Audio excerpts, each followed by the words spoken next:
আসসালামু আলাইকুম ইসলাম দরদি ভাই ও বোনেরা, যারা আমার এই গোষ্ঠী এসছে আর চ্যানেল দেখছেন তাদেরকে জানাই আমার আন্তরিক প্রীতি ও শুভেচ্ছা।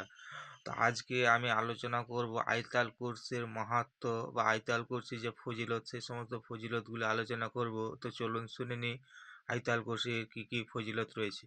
প্রথম নম্বর ফজিলত হচ্ছে যে প্রত্যেক নামাজের পরে একবার করে পাঠ করলে শয়তানের প্ররোচনা ও অপকার থেকে বাঁচা যায়।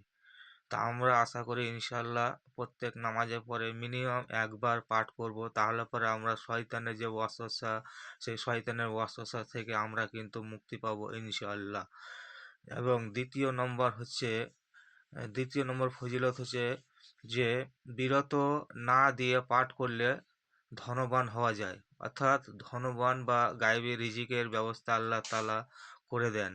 তো আইতাল কুরসি আমরা বেশি বেশি পাঠ করব, যার ফলে কিন্তু আমাদের গায়েবী রিজিক আল্লাহ পাক রব্বুল আলামিন তার নিজস্ব স্থান থেকে দিয়ে পাঠাবেন, এবং এমন স্থান থেকে জীবিকা আসবে যা ধারণাও করা যায় না। এবং তৃতীয় নম্বর হচ্ছে সন্ধ্যায় ঘরে ঢুকবার সময় ও শোবার সময় পাঠ করলে চুরি, পানিতে ডোবা, আগুনে পোড়া প্রভৃতি থেকে রক্ষা পাওয়া যায়, এবং রোগ থাকলে নিরাময় হয়ে যায় ও সব রকম ভয় দূর হয়ে যায়।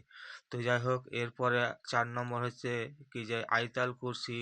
এই আইতাল কুরসিটা পুরোপুরি লিখে রাখলে পরে, লিখে দেওয়ালে বা কোনো স্থানে যদি টাঙিয়ে রাখা হয়, তাহলে পারে সেই সমস্ত এখানে বরকত পাওয়া যায় আল্লাহ পাক রব্বুল আলামিনের। তো আমরা এই আইতাল কুরসিটা ভালোভাবে পড়ব, এবং এই আইতাল কুরসির যে ফজিলত, সে ফজিলতটা আমরা কিন্তু নেব। আল্লাহ পাক রব্বুল আলামিন বহুত গুরুত্ব দান করেছেন এই আইতাল কুরসির মধ্যে। তো আইতাল কুরসি আমরা বেশি বেশি পাঠ করব, এবং আইতাল কুরসি পাঠ করার ফলে আমাদের যে গায়েবে রিজিক আসবে। সব থেকে আমাদের প্রবলেম হয় যে রিজিকের, সেই রিজিক কিন্তু গায়েবে রিজিক আল্লাহ পাক রব্বুল আলামিন ব্যবস্থা করে দেন।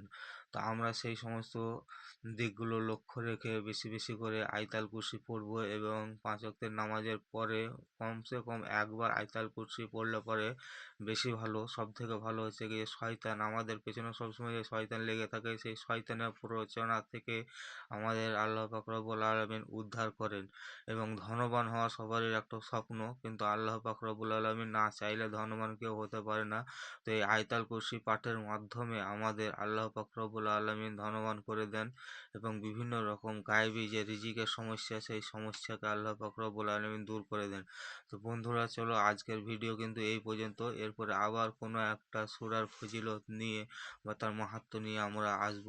তো এই পর্যন্ত আজকের ভিডিও। আসসালামু আলাইকুম।